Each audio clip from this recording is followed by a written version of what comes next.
So in honor of Robert De Niro's 80th birthday, I'm doing a countdown of movies of his that I own. So let's pick today's watch.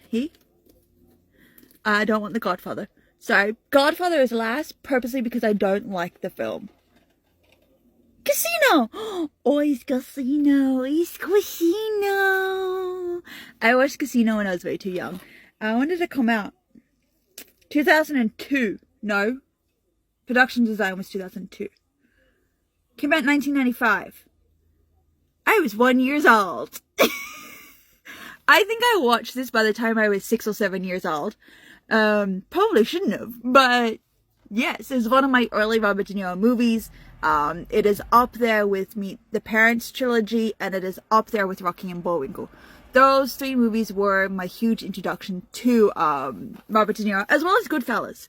But I gotta remember when Goodfellas came out. But like, these were my early De Niro movies. Alright, so if you haven't heard of it, let's read the synopsis. Danger, Power, Seduction. Welcome to Las Vegas, 1973. Robert De Niro, Sharon Stone, Joe Pesci, starring director Martin Scorsese's riveting look at how blind ambition, white-hot passion, and 24-karat greed top on an empire. In an era of the over-top glitz, Sam Ace Rothstein is riding high as the frontman for the mob's multi-billion-dollar Las Vegas operation. To protect their investment, the business bosses send in Ace's boyhood pal, hot-headed enforcer Nicky Santoro. It's a winning hand, Ace's brain and Nicky's muscles. Into sexy wildcard, Ginger McCann turns up the heat. This gripping, fact-based, oh my god, it's too early, tale boasts extraordinary performances, a sizzling soundtrack, and a dizzy look beneath the glamorous facade, beyond the closed doors and behind the eyes of men and women whose fortunes and lives were made and lost with a roll of dice. I did not know that it was based off truth. I just learned something new. You would think with the amount of times I watched this movie, I would know it was true story. But no. But yes, this is one of my early Martin Scorsese, Robert De Niro watches. Another fun fact as well. As someone who wants to work in the film industry, I have a trilogy called The Callaways, which is about Natalie, Robert, and Robert. So Natalie, Bobby, and Robert. And it was actually inspired by the gangster casino roles like this. So the Callaways are essentially set in Australia. They own a casino, hotel chain, and they kind of like launder it and con artist it sort of deal. So it was inspired by early works like Casino and Martin Scorsese and Robert De Niro's work.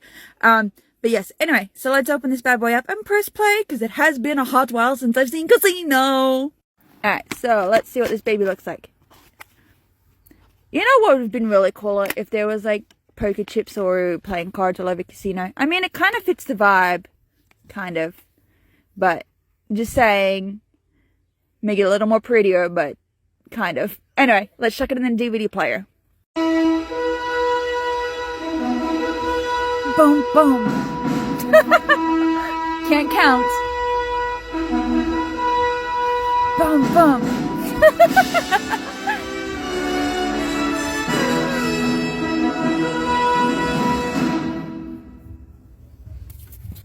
Okay, so it's been a while since I've seen Casino, but we'll see how I go.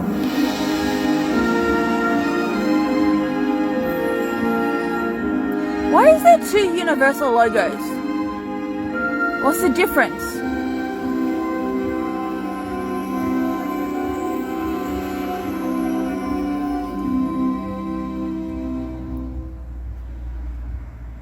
Oh, it's not straight away.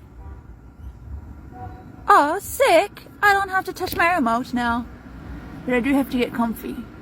Adapted from a true story, which I have now learnt 29 years later. 1983.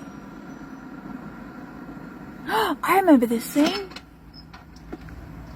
I gotta stop it here because I think TikTok will ban this video if I show the next moment. So I'll see you guys in a bit. So De Niro is in the car. What? Like, we've already pinpointed this on TikTok already, but you can see Robert De Niro's in the car. And then, watch. See that nice little quick change to the dummy? Let's see if I can get it. Oh my god. So De Niro? It's going really slow. De Niro? De Niro? Dummy! Sorry. Again, how many times have I watched this movie? And up until recently, thanks to TikTok, I had never realized the switch from dummy to DeNiro, or DeNiro to dummy. But yeah, like, obviously you don't want to put an actor in harm's way, but like, that's really obvious, and now you can't unsee it. So you're welcome. So as someone who's seen a lot of Joe Pesci films, or at least a lot of films that he stars in alongside Robert De Niro, I noticed that he likes using one particular phrase, jag off. I've heard it in a Casino. I think he's mentioned it in Home Alone. He's mentioned it in a few other films, but I'm pretty sure it's jag off. Or it could be jack off, but same difference. But I'm like, he loves that phrase. Either the scriptwriters know that he loves it, so they use it, or he improvises it. But either way, every movie that he's in has had jack off. Just saying. And it's usually to do with some guard or some moronic character or something like that. But like, I can't unhear him saying it now. Every movie of his that I watch, he says it. So my opinion of this film hasn't really changed since the last time I saw it. Well, to be honest, I don't actually remember the last time I saw this film, because it has been a hot while. But it is really interesting to realize that this is why I like Martin Scorsese. Not only is the fact that I've been a fan of his since I was quite young, but also watching this as an adult compared to watching this as a kid, is that I'm able to appreciate this film a lot more. I'm able to look at it and be like, hey, I can see that the way that you played with the dolly, with the camera lenses and the angles, the way that you played with the mirrors and the reflections, the way that shadow dances around each other's, with the characters. And I love how it plays a balancing act between the glitz and glamour of Las Vegas and the glitz and glamour of playing with the dirty players.